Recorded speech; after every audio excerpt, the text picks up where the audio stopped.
صار لغوية. أنا شحال من مرة ريتك كي تحكي على اللغة العربية تقول إن هي جميع اللغات معاقة إلا اللغة العربية. حبيت نفهم مقصودك من هذا الكلام وعلى أي أساس أنت اعتبرت أنها اللغات الأخرى معاقة. أنا دبري وش نعرف زعما أنا وش قريت إنه في تصنيف اللغات عندنا زوز نظريات هكا معناها النظرية التشكيلية متاع شليجل ونظرية القرابة اللغوية.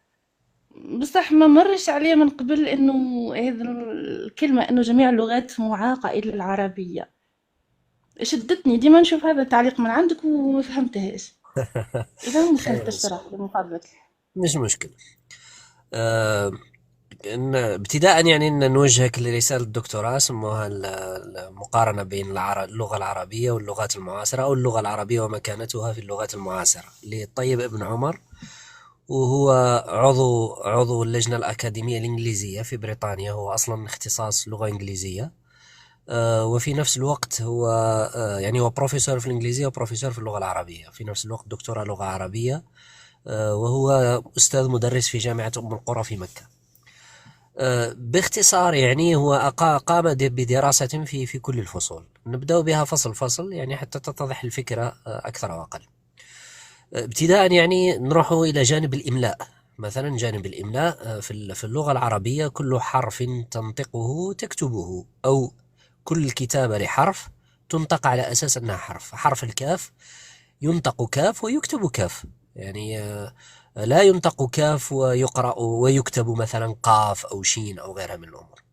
إذا ذهبنا للغات الأخرى، مثلا إذا ذهبنا للغة الفرنسية، نأخذ هذا المثال بعينه وهو حرف الكاف. الكاف من الممكن أن يكتب سي مثلا، من الممكن أن يكتب كا، من الممكن أن يكتب سيكا، من الممكن أن يكتب كيو. فابتداء يوجد خلل عظيم بين القراءة والكتابة، بين النطق والكتابة، الفونيتكس. وكذلك اللغة الإنجليزية، وكذلك اللغة الألمانية، وكذلك اللغات هذه بالأخص الغربية. طيب، هذا في جانب الإملاء. هل هذا فقط؟ الجواب هو لا، ليس هذا فقط. النقطة الثانية، إذا ذهبنا إلى مثلا الصرف، إلى التصريف، اللغة الإنجليزية 350 أشهر فعل، فيها 240 أكثر من 240 فعل شاذ. ما معنى فعل شاذ؟ معنى فعل شاذ أن لا قاعدة له في التصريف. فمثلا إذا ذهبنا إلى فعل ريد مثلا، لك أن ترى التصريف للفعل ريد. إذا ذهبنا إلى الفعل put، لا يتغير أصلا التصريف، ماضيه هو نفسه، حاضره هو نفسه، البارتيسيب تاعه. إذا ذهبنا إلى رايت مثلا، ليس فقط يتم الحذف وإنما يتم تغيير الكلام، روت. إذا ذهبنا إلى يعني سمي ما شئت من الأفعال الشهيرة، سليب كذا، يعني أشهر الأفعال غالبيتها الساحقة هي أفعال شاذة. طيب، ما معنى أفعال شاذة؟ معنى إذا لا تحفظ هذا الفعل فلا يمكن أن تعرف ما هو تصرفه. طيب، بالمقابل إذا ذهبنا إلى اللغة العربية، إذا قلنا فعل لا يعرفه الكثير من الناس، إصلنطح مثلا، فكثير من الناس ستستشرف أن هذا فعل ماضي. وإذا طلب منها أن تصرفه مضارعا، فقليل من يجد صعوبة أن يقول يصلنطح. واسم الفاعل قليل من يجد صعوبة أن يقول مصلنطح مثلا. فبمجرد أن تقول إصلنطح، وإذا قلنا ابنه للمجهول أو ابنه للفاعل الذي لم يسمى فاعله، ستقول أصلنطح عادي، على الرغم من أنك لا تعرف الفعل، ولكن هناك ميزان صرفي معتبر موجود في الذهن العربي. طيب، هل المشكلة فقط في الإملاء والصرف؟ الجواب هو لا، ليس هذا فقط. يعني إذا ذهبنا إلى الجملة في حد ذاتها، الجملة في العربية يوجد أن الجملة فعلية واسمية. في الإنجليزية والفرنسية الجملة لا تكون إلا اسمية، يعني الجملة إذا ابتدأت بفعل فهي سؤال، وهي ليست جملة فعلية. طيب، ما معنى هذا؟ معنى هذا دلالة الجملة في حد ذاتها فيها خلل وفيها إعاقة، أي أنك إذا أردت أن تعبر بالجملة الفعلية للتدليل على الاستمرار، مثلا للتدليل على الاستمرار والتجدد، فأنت عاجز، بمعنى أنت عاجز عن التعبير عن كثير من الأمور. يعني كما تعرفون يعني مثلا الفعل، دلالات الفعل ودلالات الاسم ليست هي كما يقول الناظم: والفعل جاء للحدوث والزمن مضارع مكرر إن اقترن، والاسم جاء مثبت الأحكام قرينة تزيد للدوام. فدلالات الفعل غير دلالات الاسم. طيب إذا أردت أنا التجدد والاستمرار وكذا، ماذا أحتاج؟ أحتاج إلى ألفاظ أخرى نضيفها في الإنجليزية والفرنسية حتى أعبر عن التجدد والاستمرار، ولا يكفي مجرد الفعل، لا يكفي مجرد الفعل. طيب هل هذا فقط؟ الجواب هو لا. يعني حتى في الضمائر إذا أستاذ أردت. معلش نقاطعك هوني برك. هوني أنت تفضل. تشير معناها في تصنيف اللغات، يعتبر اللغة العربية لغة تصريفية، ولغات مثلا الإنجليزية ولا الفرنسية هي لغات إلصاقية. في النقطة هذه ما نجمش نعتبره فقط من اللغة العربية لغة غير معاقة إذا قلنا لا، اللغات الأخرى أنها باعتبار ماذا؟ معاقة مثلا. جزاك آه الله خير. باعتبار ماذا أختي الكريمة بيربل؟ باعتبار باعتبار هل أنها دقيقة فقط، أها دقيقة. باعتبار ماذا؟ م- باعتبار الإعاقة. ما معنى الإعاقة ابتداء؟ يعني حتى الإعاقة هي وصف. الإعاقة ما معناه؟ معناه أنه عدم القدرة على التعبير على المعاني بدقة. الآن مثلا الإنسان المعاق، نسأل الله أن يشفي الجميع، الإنسان مثلا المعاق الذي له رجل، ضرر في رجله مثلا، هو لا يستطيع أن يستعمل رجله كما ينبغي الحال. فقضية الإعاقة هنا بمعنى ماذا؟ بمعنى عدم القدرة. أنا أعطيك مثال واحد فقط يعني حتى تتضح الفكرة. أنا لو أردت أن أقول أنت بالإنجليزية ماذا أقول؟ you you، صح. لو أردت أن أقول جميل أنتما، ماذا أقول؟ you ولو آه. أردت أن أقول أنتم، كيف ولو أردت أن الجمع أقول أنتن. زد you. طيب هنا ما هو الإشكال الوارد هنا؟ يعني كما قلت هي ليس من باب الشتيمة وباب الاستصغار. ما هو الإشكال الوارد؟ الإشكال الوارد أنني إن أردت أن أعبر على ذكر أو أنثى، أو أعبر على فرد أو اثنين، أو أعبر على فرد أو جمع، أو أعبر على جمع ذكور أو جمع مختلط وجمع إناث، ففي حقيقة الأمر إن أردت أن أميز ذلك فأنا لا أستطيع. يعني نفس الجملة البسيطة من فعل وفاعل ومفعول به أو جار ومجرور في اللغة الإنجليزية أحيانا تحتمل أكثر من 20 ترجمة للغة العربية. لماذا؟ لأنه أنت لا تعرف ماذا يقصد بيو. هذا ضمير واحد فقط، يو، هو أنت لا تعرف هل هو واحد أم اثنان أم 10 أم 16، أنت لا تعرف.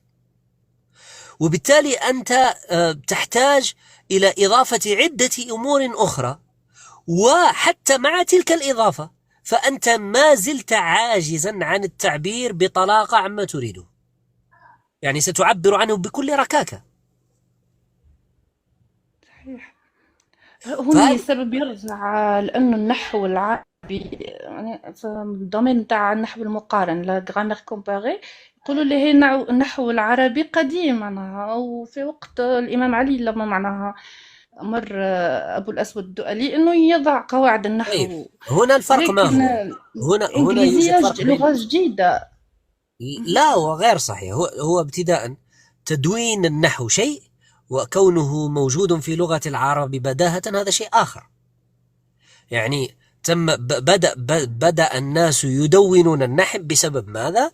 بسبب الفتوحات، فطرأ على المسلمين والعرب من العجم من لا يعرفون لغة العرب فأصبحوا يلحنون، فاحتاجوا إلى قواعد حتى تفهمهم وتعرفهم كيفية أن ينحوا نحوا صحيحا في كلامهم في اللغة العربية. فليس معنى هذا أن النحو كان غير موجود، النحو كان موجودا كالبداهة تماما، كمبادئ القواعد الأساسية في الرياضيات كالجمع والطرح والقسمة. فالإنسان بفطرته يعرف أن الجزء أقل من الكل، لا يحتاج إلى قاعدة رياضية يعلمها له أحد حتى يصل إلى هذه النتيجة. هو وضعت القواعد النحو لضبط الكلام وضبط اللغة أصلا. لكن عبر ولا ماذا؟ عبر متابعة عبر صحيح. الاستقراء كيف يتكلم العرب. يعني خلينا نقول هي ليس اكتشاف بقدر ما هو إخراج لكنوز هي موجودة، ولكنها يعني لا يعرفها كثير من الناس، العجم، يعني القصد هنا العجم.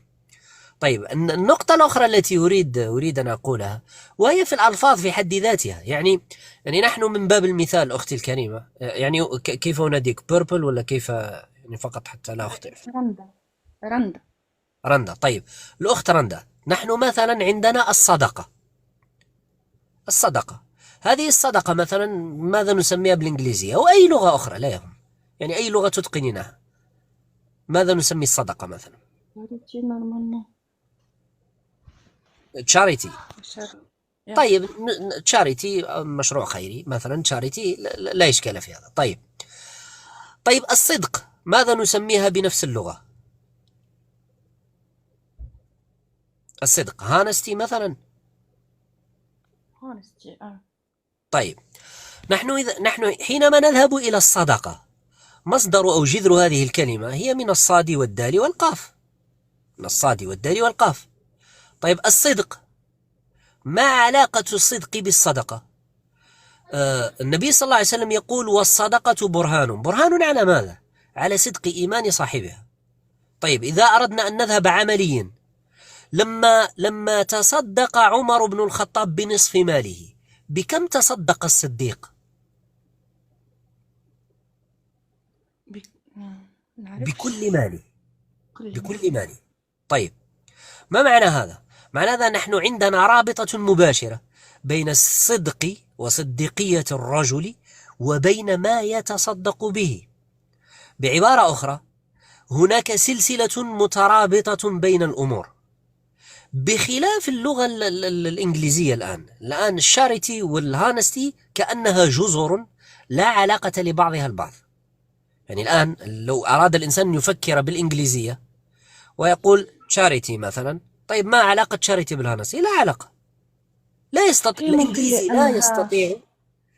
لغة هجينة هي الإنجليزية، هذه اللي حبيت نقوله. نعم النحو. نعم اللغة نعم. الإنجليزية هي لغة هجينة، معناها مركبة نعم من هي لغة هزينة ولغة هجينة. نعم أوافقك الرأي تماما، وهي لغة هجينة، ولكن ليس فقط في الإنجليزية، ليس فقط. يعني أنا أقول لك في الألمانية الصدقة هي شبندة، والصدق هو الفارهايت. فما علاقة هذا بهذا؟ لا علاقة. يعني وكأن الألفاظ، يعني على الرغم من أن اللغة الجرمانية هي ليست لغة هجينة، لكن مع ذلك الأمور وكأنها جزر منفصلة عن بعضها، لا علاقة لهذا بهذا. يعني مثال آخر، مثلا نحن نقول أن الله هو السلام، اللهم منك السلام وأنت السلام. طيب الله هو السلام، الجذر الكلمة هو السين واللام والميم. طيب دينهما هو الإسلام، من نفس جذر الكلمة من السين واللام والميم. ومتبعو هذا الدين من هم؟ هم المسلمون. طيب ومن هو المسلم؟ قال الرسول صلى الله عليه وسلم المسلم من سلم المسلمون من لسانه ويده. صح؟ صحيح. فعندك سلسلة مترابطة مباشرة بين الخالق وبين دينه وبين عباده وبين أفعال عباده، كيف يتعاملون. طيب إذا أردت أن أعبر هذا بغير اللغة العربية لا تستطيعين. نفس الشيء بالنسبة ليو، أنت لا تستطيع من العربية لوحدها، من اللغة لوحدها، عفوا، من اللغة لوحدها في اللغات الأخرى أنت لا تستطيع أن تربط بين هذا وهذا وهذا. لماذا؟ لأن في اللغة في حد ذاتها، في الفوكابولار، في الفورتشاتس، في الألفاظ الموجودة في تلك اللغة، ليست من جذر واحد. هذا هو الإشكال، ليست من جذر واحد. الأمر الآخر أنه حتى الألفاظ في حد ذاتها، الحروف، نحن عندنا للحروف معاني. مثلا إذا ذهبنا إلى حرف الغين، ماذا نجد في حرف الغين؟ مثلا نجد في حرف الغين نجد غمامة، نجد غيب، نجد غابة. هذا ما يجمعها حرف الغين، يجمعهم أنها الشيء الخفي البعيد الغير مرئي وغيرها من الأمور. يعني هذه الصفات دلالة الحروف، دلالة الحرف. نعم معناها دلالة الحرف. دلالة الحرف في اللغات الأخرى غير موجودة تماما. هذا المبحث غير موجود بالكلية، يعني ليس موجود جزئيا. يعني قد يكون الحرف يوحي بشدة وهو في حقيقة الأمر لا، وقد يوحي الحرف برقة وهو ربما يتكلم على مجازر. يعني نحن نقول ريحا صرصرا، هذه اللفظة صرصرا هذه وإن كان الرجل لا يعرف معناها، فهو يستشعر بوقعها وبجرسها وبرنتها بأنه شيء عظيم. هذا غير موجود في اللغات الأخرى، قضية أن الصوت له دلالة. طيب طريقة النطق في حد ذاتها، نقول مثلا يقول ربنا سبحانه وتعالى: يا أيها الذين آمنوا ما لكم إذا قيل لكم انفروا في سبيل الله ثاقلتم إلى الأرض. هذه الكلمة ثاقلتم هي ثقيلة في الكلام وثقيلة في المعنى أيضا، فهي ثقيلة أيضا في الكلام، حتى لما تريد أن تقرأ ثاقلتم إلى الأرض هي ثقيلة. فمطابقة حال النطق مع دلالة اللفظ ومعناه هذه لا تجدها في اللغات الأخرى. وغيرها من الأمور. يعني أنا يعني هذا فقط أريد أن ألخص ما هو موجود في هذه الرسالة، رسالة الدكتوراه للطيب بن عمر. لكن يعني بما أنك عندك علم في هذا الجانب وكذا، يعني ربما لو تطالع الرسالة أفضل، يعني تجدين ربما حتى المعلومات تكون أدق والتعبير عنها يكون بأسلوب أدق، والله أعلم. إذا ممكن تخليها لي في كومنتير أستاذ. نعم. هي أساسا النقطة هذه متاع الدلالة معناها دلالة الحرف ودلالة الصوت هي إحنا قرينا اللي فما نظرية فيرث الدلالية، يقول إنه معناها هناك دلالة اجتماعية مجموعة دلالات. لكن أنا لما بحثت وحدي نلقى بلي كاين الموضوع هذا حكى عليه من قبل ابن جني معناها في النحو العربي، لكن ما يذكروه الناس معناها احنا في الاكاديميك ما زعما في الجامعات ولا ما يذكروهش، يقولوا انه فيرث هو اللي حط النظريه الدلاليه. هو أختي الكريمة، ابن جني نفسه لما سأل شيخه، وكان شيخه مدرك للغات أخرى غير اللغة العربية وبالأخص اللغة الفارسية وغيرها من اللغات، قال: فلما سألت مشايخنا عن الفرق بين العربية وغيرها فقالوا له لا وجود لأي وجه من أوجه المقارنة. يعني لا، يعني المشايخ ابن جني يعني إلى درجة أنه يعني لاتساع الفرق بين العربية وغيرها من اللغات، يعني أصلا لا يمكن أن تقارن. يعني مجرد البداية في المقارنة هو ظلم. يعني مجرد البداية في المقارنة هو ظلم. السؤال الطرح الثاني الذي قلتيه، لماذا لا يذكر هذا في الأكاديمية؟ يوجد رسالة، هي سلسلة خرج منها لحد الآن 5 مجلدات، وهي ستخرج إن شاء الله في 8 مجلدات، لمحمد ابن مختار الغوث الشنقيطي، وهذا يعني من علماء العربية، وهو يعني مدرس في أظن إما جامعة أم القرى وجامعة المدينة، لا أعرف، ولكن أظن المهم أنه في السعودية. اسمها الحرب الباردة على الكينونة العربية. الحرب الباردة على الكينونة العربية. وإذا لم تجد السلسلة، لأنه للأسف هذه الكتب يعني للأسف يعني طبعاتها قليلة وسرعان ما تنفذ، يعني هو غير موجود PDF، ولكن موجود في حلقات بودكاست. يعني ابحثي فقط الحرب الباردة على الكينونة العربية. والشيخ جزاه الله خير يعني سافر بنفسه إلى معظم بلدان العرب، بالأخص الجزائر وغيرها من الدول التي تعاني ربما حرب أشرس مقارنة بدول المشرق، وزار مكتبات كثيرة وكذا. ويعني أظن إذا لم تخن الذاكرة اعتمد على أكثر من 1000 مخطوطة وكتاب ومرجع، يعني رجع إليهم في هذا الأمر. هو يقول أن هناك حرب صريحة لإسقاط اللغة العربية واحتقارها وجعلها أخس شيء، لأنه الحرب على العربية هي في الأساس هي حرب على الإسلام. ولهذا أنت مثل ما تكرمت الآن، لماذا في الجامعة لا يدرسون يعني ما قاله علماؤنا وما قاله أهل الثقافة عندنا، في حين أنه يدرس الثقافة الغربية وما تقول كذا وكذا؟ نعم، لأننا للأسف منظومة ما بعد الاستعمار التي لا زالت لم تتحرر بعد. صحيح، حتى في الفيلولوجي ولا في لاغرامير كومباري ما يذكروا لناش معناها هذه الدراسات القديمة. حتى أنا من منظوري الخاص نشوف اللي أنا باش نقارن النحو العربي اللي ليه معناها أكثر من قرن ونص من اللي وضعوه، نقارنه مع النحو الإنجليزي ولا النحو الفرنسي، ولا هي معناها ظلم هذا اللغة العربية. وسؤال أستاذ، هل نجم نقارنوا النحو العربي مثلا كما قلت لك دلالات الحروف في اللغة ولا دلالة الكلمات مثلا الاتيمولوجي نتاع كلمة في الجرمانية مثلا، هيك نقول اللغة الإنجليزية أصلها لغة جرمانية ولا لا؟ هل يصلح هذا المقارنة ولا لا؟ لا، هو حتى اللغة الألمانية، أنا بالمناسبة مقيم في ألمانيا ومتقن اللغة الألمانية. حتى اللغة الألمانية هي أبعد ما يكون، هي أفضل من اللغة الإنجليزية. هي أفضل من اللغة الإنجليزية بالأخص من جهة النطق، لأنه يعني الإنجليزية يوجد، يعني الإنجليزية أنت تصور يعني ملك مع لجنة يقررون أنهم لا يعجبهم حرف فيحذفوه من النطق. تصور يعني حرف الخاء كان موجود في الإنجليزية، هذا الذي نقول عنه الضوء الذي هو لايت، هو كان من قبل ليشت، لم يكن لايت، كان مثل الألمانية ليشت. ولكن يعني الملك مع زبانيته قرروا أن حرف الخاء حرف مقرف، فبالتالي حذفوه من النطق عادي.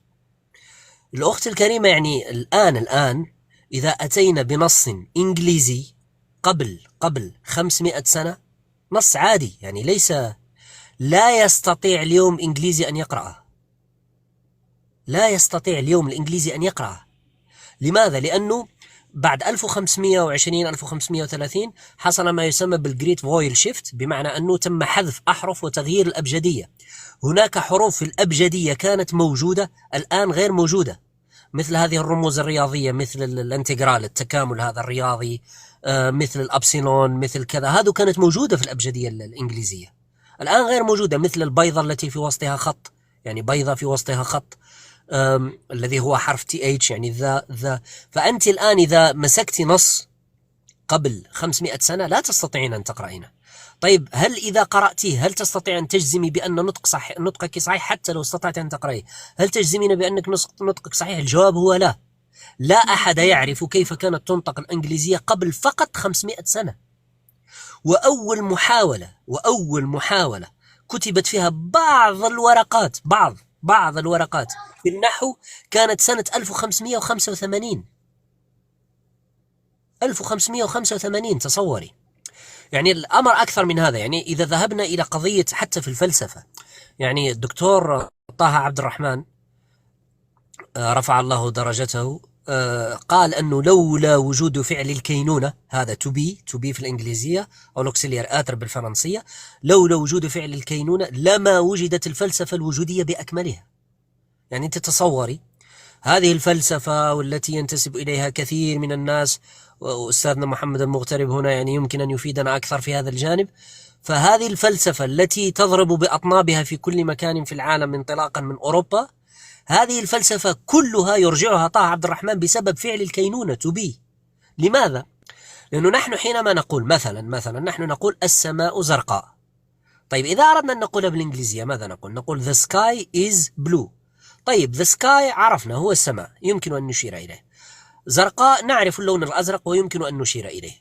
طيب is هذا لا وجود له في العربية. طيب هل له حقيقة في العالم الخارجي؟ هل يمكن لشيء أن تشيري إليه وتقولين أن هذا هو is؟ لا مش ممكن. هي فهنا بطبيعتها معناها هي لغة إلصاقية مش نفس طبيعة اللغة العربية. الناس ما اللغة العربية لغة اشتقاقية، أما اللغة الإنجليزية هو الفعل وحده والاسم وحده والضمير بالضبط وحده. جزر، هذه الفكرة بالضبط جزر. يعني أختي الكريمة، يعني حتى من العجائب أقاموا دراسة قبل أشهر قليلة، يعني قبل 2023، يعني هذه السنة الماضية، أقاموا تجارب في معهد ماكس بلانك الألماني الشهير على رنين. يعني أقاموا مقاطع رنين في الدماغ للشخص المتكلم متحدث باللغة العربية كلغة يعني native Arabic speaker، مع شخص متحدث باللغة الألمانية كلغة ورأوا المناطق النشطة في الدماغ. يعني العربي وجدوه مناطق النشطة والتشابك فيما بينها 40% أكثر من الألماني. والمناطق النشطة في دماغ الألماني غير مرتبطة، يعني ترين أن هناك مناطق كنقاط نشطة ولكن لا رابطة بينها، في حين أنه في دماغ العربي يعني وكأنها شبكة، هذه النقطة تؤثر في هذه النقطة وهذه النقطة تؤثر في هذه النقطة. يعني سأكتب يعني نشرت في عدة مقالات. يعني سبحان الله قبل أسبوعين التقيت بواحد من الأعلام في ألمانيا. هو كان رئيس أكبر مستشفى في جراحة القلب في ألمانيا، وهو من أصول تركية، يعني بروفيسور من أصول تركية. فيعني تكلم، يعني هو يعني بحنينه للعثمانيين وحنينه للعرب وكذا. قال يعني من الغريب جدا أن يتنكر اليوم العثمانيين أو الأتراك والعرب إلى ثقافتهم ويعجبون بثقافة أقل ما يقال عنها، قال بهذا اللفظ، أنها كانت غبية لقرون من الزمن. فيعني هذا المنهجية الحاصلة اليوم في الأكاديمية عندنا للأسف هي يعني منهجية تدمير فوق تدمير. يعني هناك محاضرة في جامعة روتردام، ربما أرسلها الأستاذ ابن الشيخ إذا استطاع أن ينشرها. يعني رئيس قسم الدراسات المالية يقول بكل صراحة، يعني بكل صراحة، يعني وجها لوجه، يعني يقول أنه علينا أن نصرح ونقول بكل صراحة أن مستوى الرفاهية في الدول الغربية مرتبط بإبقاء إفريقيا ودول العالم الثالث على ما هي عليه، وأن أي تقدم في إفريقيا معناه انهيار الرفاهية في الدول الغربية. وأكثر من هذا قال علينا أن نعلمهم العلم الذي يضر، destructive knowledge، يعني في محاضرة عادي، يعني منشورة عادي. فالقضية أختي الكريمة، نحن الآن مهددون في وجودنا. يعني من الممكن إذا لم نرتقي ونتدارك أمورنا، من الممكن أن نمحى من على وجه البسيطة.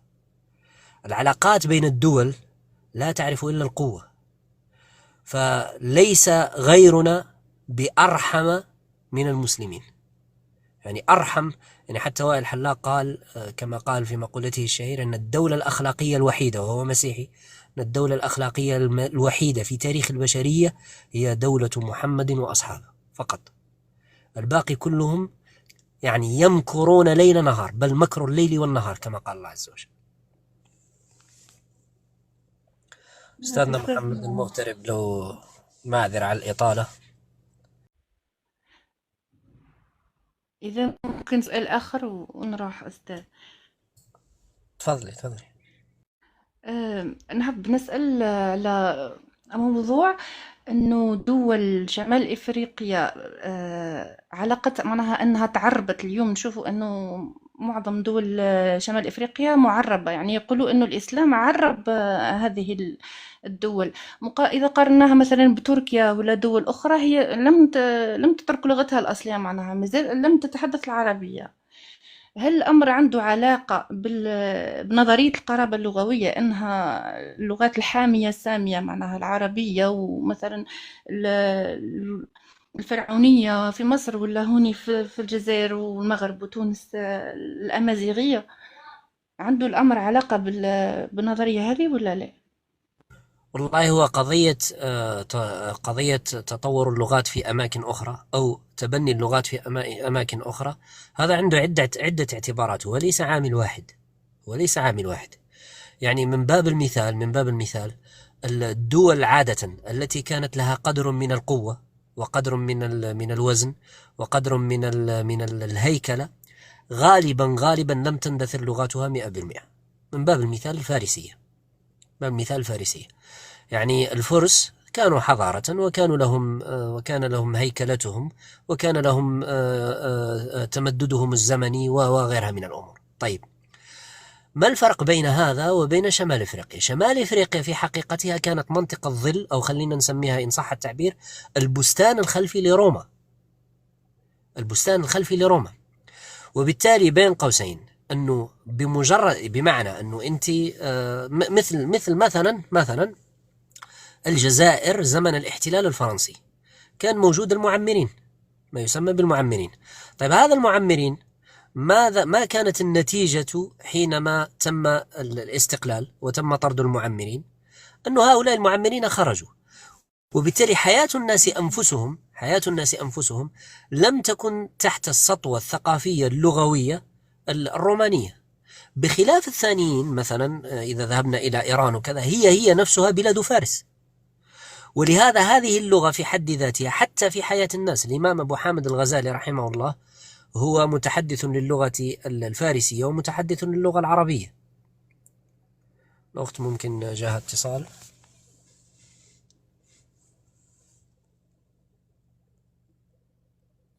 أكمل يا شيخ. يا شيخ والله أنا بالعكس، أنا يعني في وجودكم والله يا شيخ إني إذا منشكح، حضر الوضوء بطل التيمم. أقسم بالله إني منشكح يا ابن الشيخ. الحوار اللي فات ده يا ابن الشيخ تنزله ولو على مقاطع. أكيد إن شاء الله، أبشر. أيوه، وتمنتجه يا ابن الشيخ، ما تكسلش. ما تكسلش أنا يا أخويا. كمان منشكح زيك يا مخي. أيوه. هذه الكلمة ما عندها أصل شيخ عبد الله. عليكم السلام ورحمة الله وبركاته. والله هو الفكرة هذه المغالطة التي تحصل دائما أن الإسلام عرب شمال أفريقيا، هذا ليس بصحيح. لأنه لما جاء المسلمون يعني إلى بلاد شمال إفريقيا أو ما يسمى، يعني المفروض أن نرجع لهذه التسمية بلاد إفريقية، فكان هذه المنطقة بين قوسين هي منطقة بستان خلفي أو منطقة ظل بالنسبة للحضارة الرومانية، وكانت هي مستعمرة. ولكن في حياة الناس هل كانت الأمازيغية بين قوسين تمثل لغة للأدب وللحوار وللقضاء ولهيكلة الدولة؟ الجواب هو لا، الجواب هو لم تكن كذلك، وإنما كان الأمر الرسمي هو بين قوسين ما كانت تتبناه روما. ولهذا نفس الشيء، نفس ما حصل بالنسبة لنا حينما استقلينا من الاحتلال الفرنسي. يعني الاحتلال الفرنسي يعني للعلم كانت عقوبة من يعلم اللغة العربية من غير تصريح حكومي، وهذا كثير من الناس لا يعرفوه من أهل الجزائر. كان كثير من الناس ممن يعلم اللغة العربية من غير تصريح من الدولة، تصريح حكومي، قد تصل إلى الإعدام. وحتى دور تعليم القرآن كثير من المسلمين لا يعرفون أن فرنسا كانت تمنع التفسير. يعني من حقك أن تعلم تحفظ، ولكن ليس من حقك أن تفسر إلا بتصريح حكومي. تصور يعني إلا بتصريح حكومي. وهذه الحرب على اللغة العربية كانت في كل الوطن العربي. يعني في مصر لورد كرومر السياسة التي تبناها في مصر هو لأنه الفرق بين بريطانيا وفرنسا، فرنسا ترغمك مباشرة وبريطانيا تقنعك بطريقة غير مباشرة. بريطانيا في الانتداب البريطاني لمصر كانت أجرة أستاذ اللغة العربية هي أقل من ثلث أستاذ اللغة الإنجليزية. بمعنى لو كان الأستاذ الإنجليزية يأخذ من باب المثال 10,000 جنيه، فكان المدرس اللغة العربية يأخذ أقل من 3,500 جنيه. وبالتالي تم تهميشها بحيث أن العمل في ذلك القطاع في حد ذاته يمثل إفلاسا ويمثل صعوبات مادية قد يعانيها الرجل في حياته اليومية. يعني القضية العربية يعني صراحة يعني قضية لأن في آخر المطاف ما هي اللغة؟ يعني في آخر المطاف إذا قلنا التفكير، ما هو التفكير؟ التفكير هو محادثة النفس. فإذا تحكمت باللغة التي تتحدث بها مع نفسك، فأنا في حقيقة الأمر قد تحكمت في تفكيرك. يعني كثير من الناس لا يرى حتى آثار اللغة في الفلسفة في حد ذاتها. من باب المثال مساواة الذكر بالأنثى. يعني نحن حينما نقول هو ذهب، هي ذهبت، فذهبت غير ذهب وليس الذكر كالأنثى. في حين أنك تذهب اللغة الفرنسية تقول إيل أو أل، تقول هي أور شي. فحتى من المنطلق اللغوي فهو يساوي بين الذكر والأنثى. فحينما يأتي الأوروبي وينادي بالمساواة، فهذا بين قوسين اتساق مع إعاقته اللغوية. لكن لما يأتي من يقول هو ذهب وهي ذهبت ثم يقول الذكر كالأنثى، فعنده مشكل لغوي قبل كل شيء. يعني حتى في أوزان الأمور، يعني مثلا طبيعة هي على وزن فعيلة، وفعيلة فعيلة لا تكون إلا مفعولا، مشيئة، طبيعة، وغيرها من الألفاظ. فأن تقول إن المفعول يفعل، هذه إعاقة في العربية قبل الذهاب إلى أي سفسطة أخرى. ولهذا يعني 90% من السفسطات التي يجدها المرء اليوم من الذين خرجوا عن دين الإسلام لا يجرؤ العربي أن يقولها، لأن الناس ستضحك على عربيته قبل أن تضحك على عقله. فالفكرة أن تقول طبيعة، أن الطبيعة أرادت أو الطبيعة فعلت أو الطبيعة كذا، هذه إعاقة عربية. يعني كأنك تقول إن المفعول قرر أن يفعل كذا.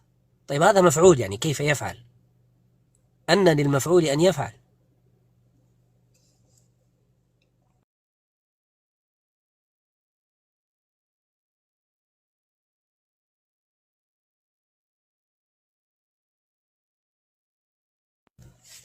تفضلوا أساتذتنا الكرام. يعني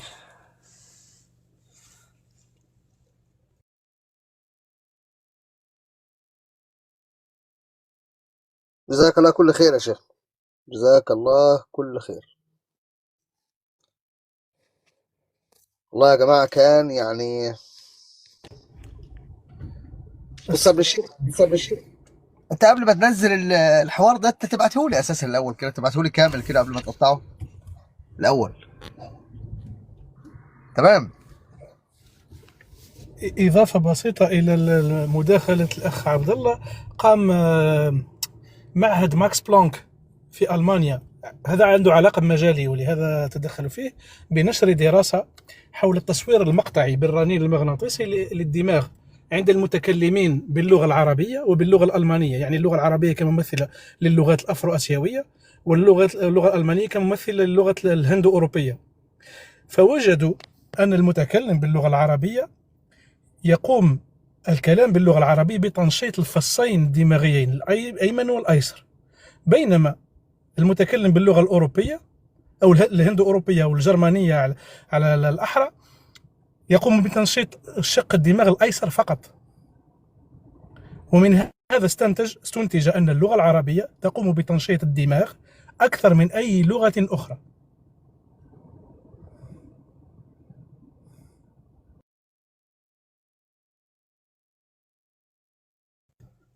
نعم جزاك الله. يعني حتى التسمية، شوف، يعني حتى التسمية أنا عندي فيها مشكلة. الأخ يوريوس، هنا سؤال بالله عليك، هم يقولون اللغات الهندو أوروبية، صح؟ صحيح. هم يرجعون مرجع مصدرية اللغات الأوروبية بكونها أتت من الهند، صح؟ صحيح. كيف لها أن تأتي من الهند ولا تمر على أرض العرب؟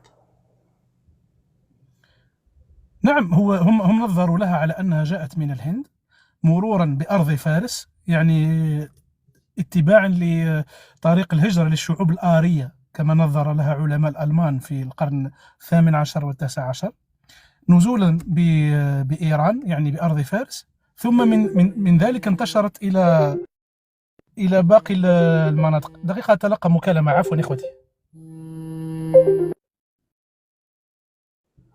ويعني المفروض أنك إذا أتيت من الهند وذهبت إلى أوروبا فهناك دول في الوسط يجب أن تمر عليها، منها أرض العرب ومنها أرض الترك.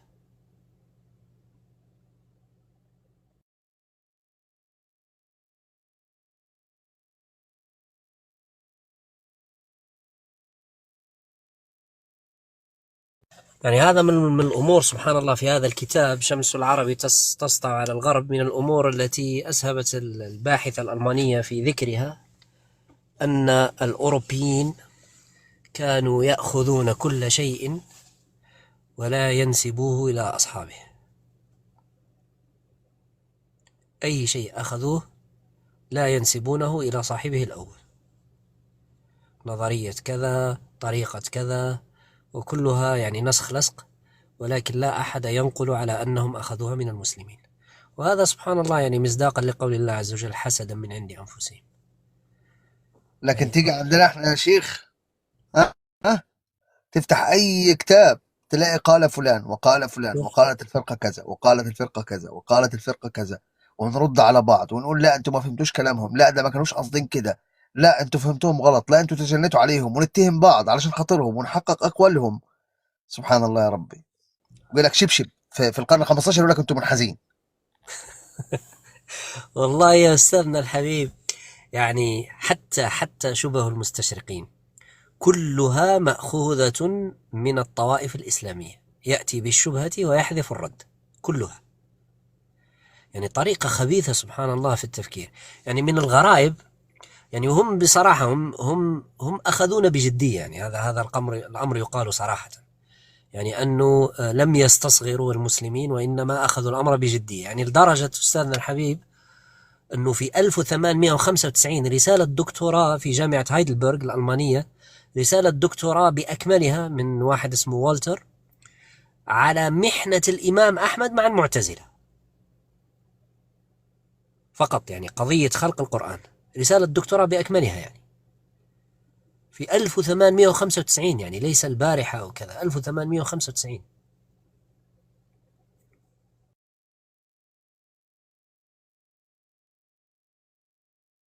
كان عندنا علم المقالات. علم المقالات والله اللي ما عادش موجود دلوقتي بالمناسبة، ما عادش موجود دلوقتي علم المقالات ده. الله المستعان، الله المستعان والله. ايوه يا لكن انا ما مخلد. اكذبش عليك يا شيخ عبد الله الصراحة، يعني انا ساعة ما يا اخي ما اعرفش هو ده يمكن غلط ولا إيه، بس لا ان شاء الله مش غلط، يعني ان شاء الله مش غلط. وانا بسمع الكلام وعن قد ايه اللغة العربية قوية ويبان العجز في اللغات التانية يا اخي حاسس ان انا منشكح كده يا اخي، يعني فاهم؟ يعني حاسس وانا قاعد بسمع عايز احط رجل على رجل كده. والله حق لك، يعني هو أصلا هذا يعني هذا لازم، يعني حتى يشرب الإنسان حتى يرتوي، يحتاج إلى أمرين، يحتاج إلى نظافة الإناء وإلى نظافة الماء. يعني أنت لا تستطيع أن تأتي بإناء متسخ وتشرب به ماء عذبا، كما أنك لا تستطيع أن تأتي بماء متسخ وتشرب ماء عذب. فالإناء هو العربية والماء هو كلام الله عز وجل.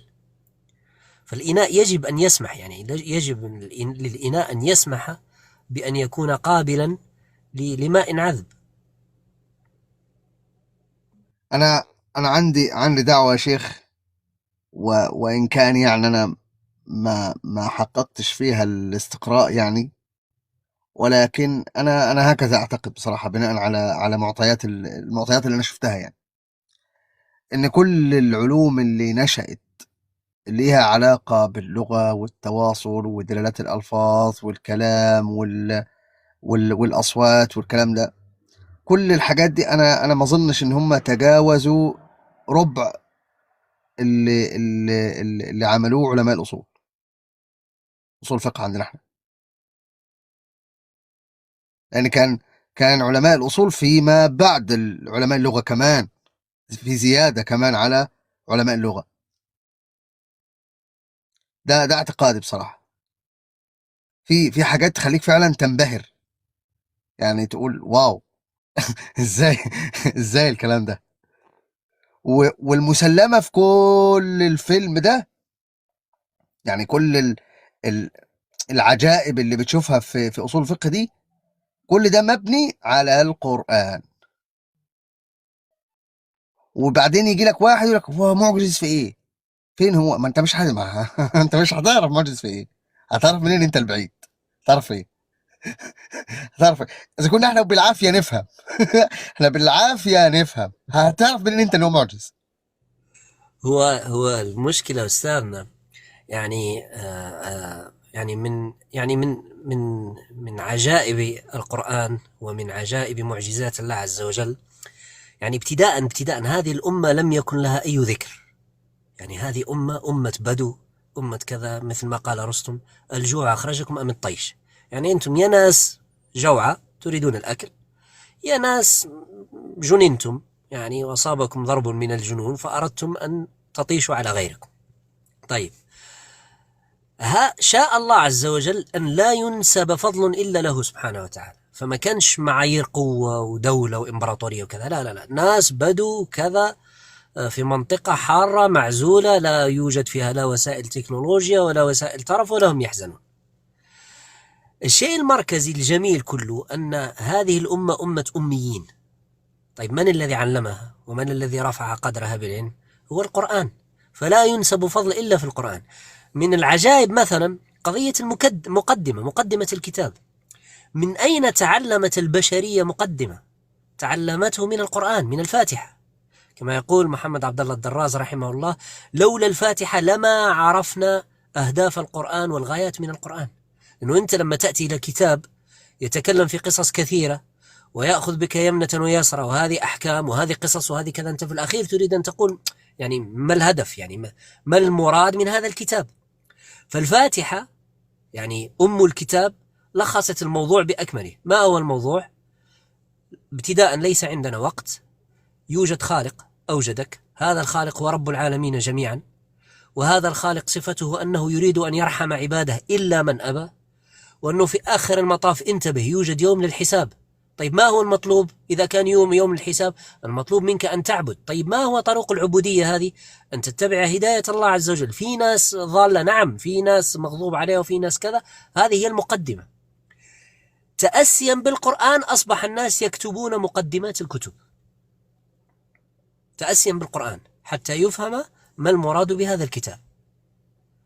فكل مقدمة لكل كتاب على وجه الأرض إنما هي عالة على علوم القرآن وعلى علم سورة الفاتحة. الفاتحة اللي الرازي قال فيها 10,000 مسألة، فاستنكر الناس عليه، فلما شرع في التفسير اعتذر، قال أنا تسرعت في أنهم 10,000.